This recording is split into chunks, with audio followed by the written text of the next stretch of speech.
সারা দেশে শুরু হয়ে গেছে কালবৈশাখী ঝড়। গতবারের থেকে এবারের ঝড় তুফান বজ্রপাত আরও বেশি ক্ষতির কারণ হয়ে দাঁড়াচ্ছে। সিলেটের পর এবার চট্টগ্রাম জুড়ে বৈশাখী তাণ্ডবে ব্যাপক ক্ষয়ক্ষতি হয়েছে। অনেকের ঘরবাড়ি বিধ্বস্ত, পড়ে গেছে গাছপালা। ঝোড়ো বাতাসের কারণে চট্টগ্রাম কাপ্তাই সড়কের একাধিক স্পটে উপড়ে পড়েছে গাছ। যান চলাচল ব্যাহত হয়েছে, আটকে গেছে দূরপাল্লার বাসসহ ছোট বড় যান। উপজেলার প্রায় সব এলাকায় বসতঘর, গাছপালা, বৈদ্যুতিক মিটার, খুঁটি ও ট্রান্সফরমারও ভেঙে পড়েছে।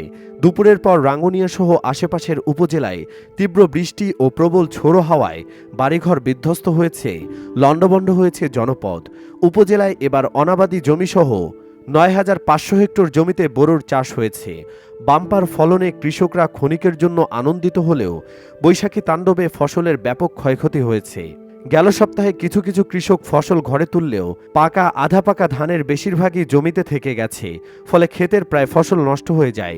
সরজমিনে দেখা যায় কাপ্তাই সড়কের রাঙ্গুনিয়ার পোমরা বুড়ির দোকান, সৌদিয়া গেট, পৌরসভার কাদেরনগর, মডেল মসজিদ এলাকা, মরিয়মনগরের চৌমুহনী বিহার গেট এলাকাসহ বিভিন্ন স্থানে সড়কের উপর গাছ পড়ে যান চলাচল বন্ধ হয়ে গেছে। এতে সড়কের দুই পাশে তীব্র যানজট লেগে যায়। গাছ কেটে যান চলাচল স্বাভাবিক করতে কাজ করছে ফায়ার সার্ভিসের কর্মীরা। এছাড়াও রাঙ্গুনিয়ার সংসদ সদস্য পররাষ্ট্রমন্ত্রী ডক্টর হাসান মাহমুদের নির্দেশে পরিস্থিতি স্বাভাবিক করতে একই সাথে কাজ করছে উপজেলা আওয়ামী লীগ ও সহযোগী অঙ্গ সংগঠনের নেতাকর্মীরা।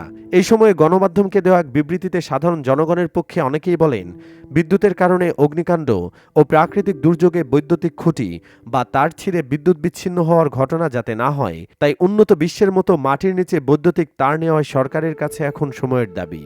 সুপ্রিয় দর্শক, আপনি কোন জেলা থেকে ভিডিওটি দেখছেন?